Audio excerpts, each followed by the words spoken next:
Hi there, I'm Kelly Damphousse and welcome to the August edition of the First Friday video. Today we're coming to you from the Fine Arts Building and I'm joined by the chair of our Department of Art and Design, Temma Balducci. Temma recently returned from Japan where she conducted a global classroom study abroad experience. Thanks for joining us today, Temma. I'm happy to be here. Thanks for having me. Temma, please tell us a little bit about your global classroom experience. What was it like going to Japan with these students? Sure. The students were enrolled in an Asian art class, and so we covered the art and culture of Japan from prehistoric to the present day. We visited dozens of museums and historic sites. We were in Tokyo for about 3 weeks, and then we also visited a couple of towns outside the city. So why was going to Japan important? After all, we have online resources and we've got a lot of online material. We could just show pictures of Japanese art from here. Right. Why was going there so important? Well, I think study abroad is especially important for art history classes because the students get to experience art firsthand, which is very different from the way it's taught in the classroom. So for example, on a PowerPoint, which is how you teach it in a classroom, if I put up an image of Stonehenge and an image of the Venus of Willendorf next to each other, the students can't really tell differences in scale or texture and materials. Stonehenge is about 13 feet tall. The Venus of Willendorf is about 4 inches. And that just doesn't really come across in a PowerPoint. And then it's even more pronounced when you're talking about ritual spaces, historical sites like temples and shrines and museums, because students get to experience those spaces in person.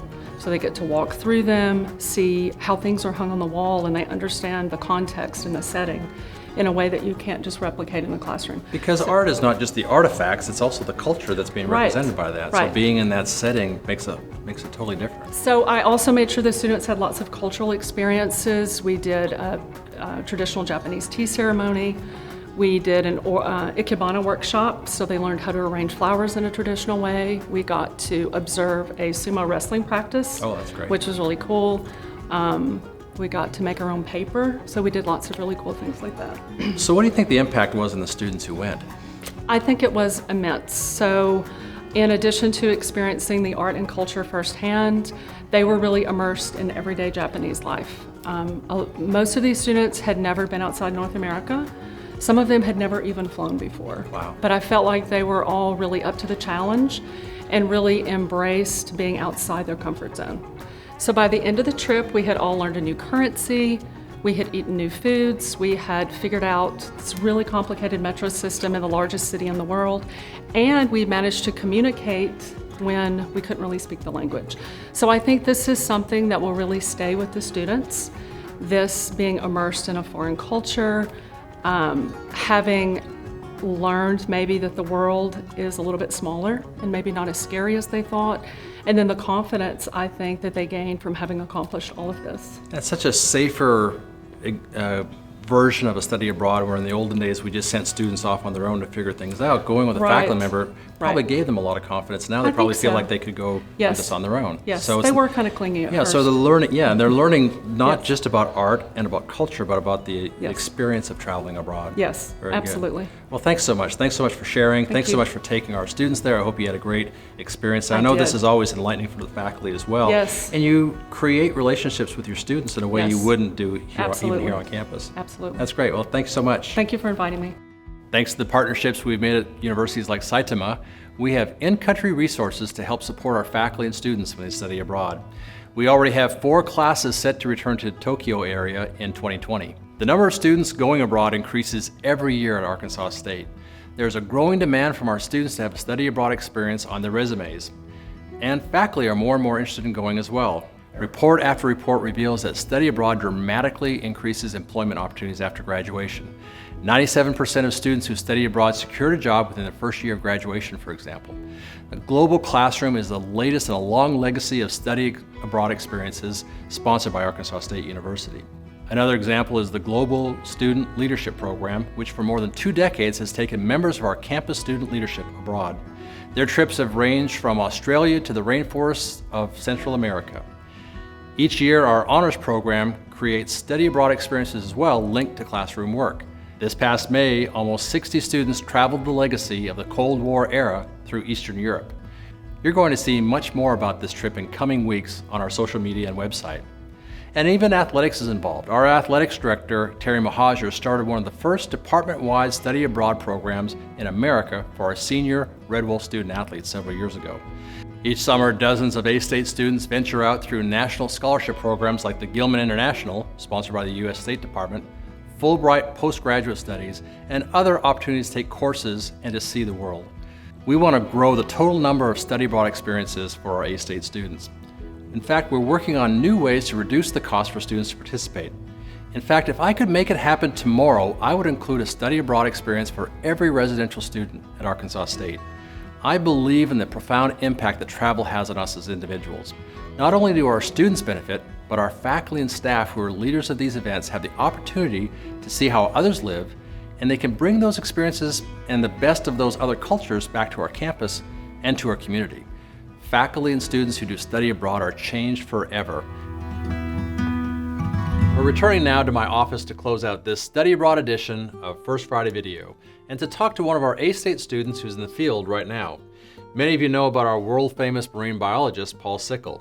His work and the work done by his graduate students have been featured by the BBC, and he has discovered and named 2 species of coral reef parasites. I'd like to welcome to the First Friday Video Gina Hendrick, who is currently in Puerto Rico via Zoom. Welcome to the First Friday Video, Gina. It's good to see you.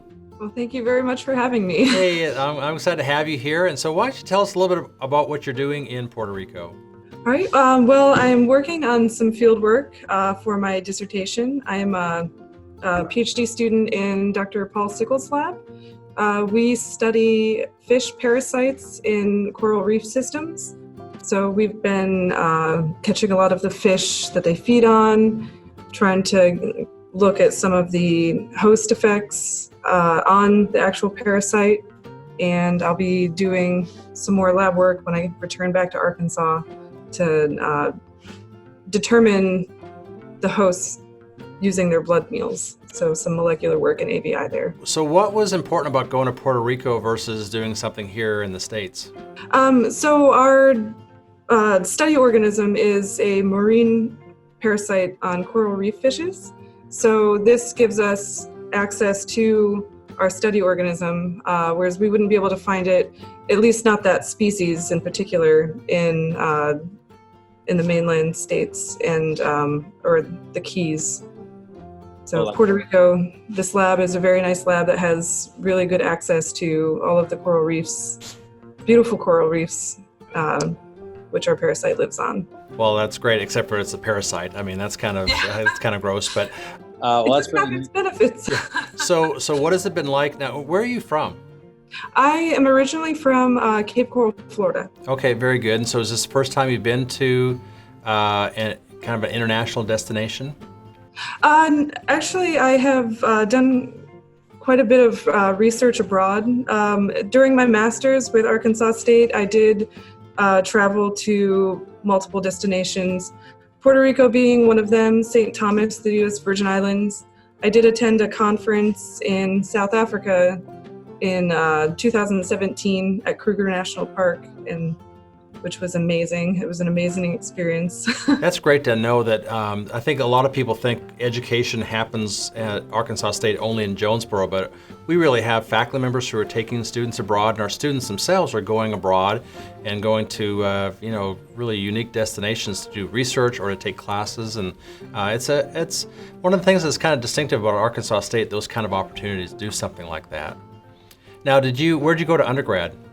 I went to Florida Gulf Coast University in Fort Myers, Florida. That's great. So why'd you come to Arkansas State?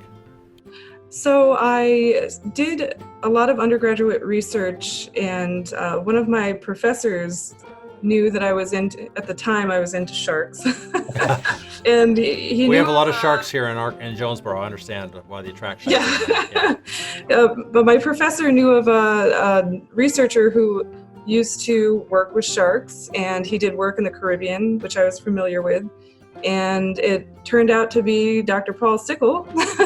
And I started volunteering for him before officially becoming a master's student. And it was a great experience. And I came up to visit Arkansas and I saw the lab, and I fell in love with ABI.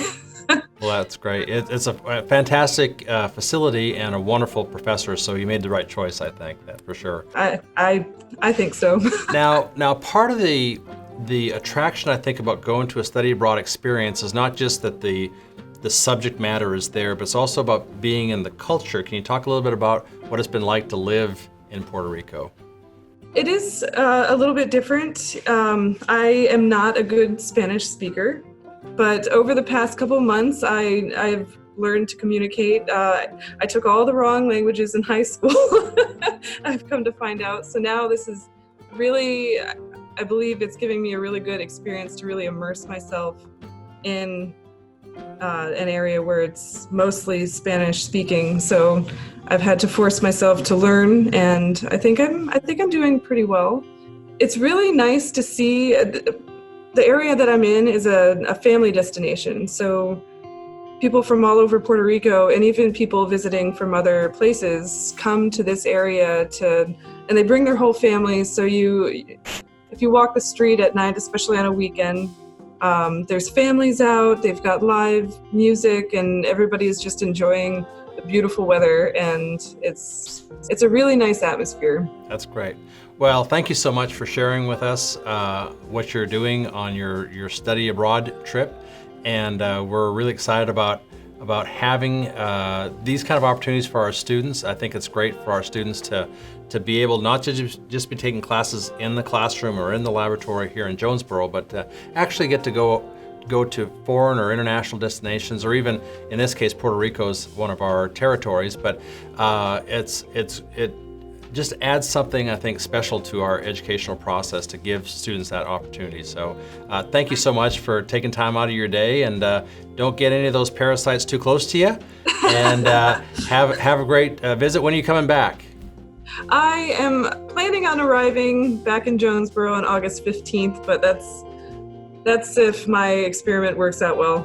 Well, it's like 80 degrees here right now, so I don't know if you know that, but we're going through a cold front that came through, and so I hope the weather stays that way through August 15th, so you get to experience some of that. All right, I'll talk to you later. All right, thank you. Bye, Gina. Bye. I want to close today with the words of a pretty famous traveler who came from right here in the Upper Delta region. He said this: "You will be more disappointed by the things that you didn't do than by the ones that you did do. Throw off those bowlines. Sail away from the safe harbor." The Samuel Clemens that folks around Missouri knew was transformed by his travels around the world into the legendary Mark Twain. We want that for every one of our Red Wolves. So imagine how great it would be if every one of our students that came to Arkansas State University went on a study abroad experience. I think that'd be fantastic. Well, that's it for the First Friday video for August. If you need to reach me, don't forget you can follow me on KDAMP on social media, or you can always email me at chancellor.astate.edu. All right, wolves up, everyone.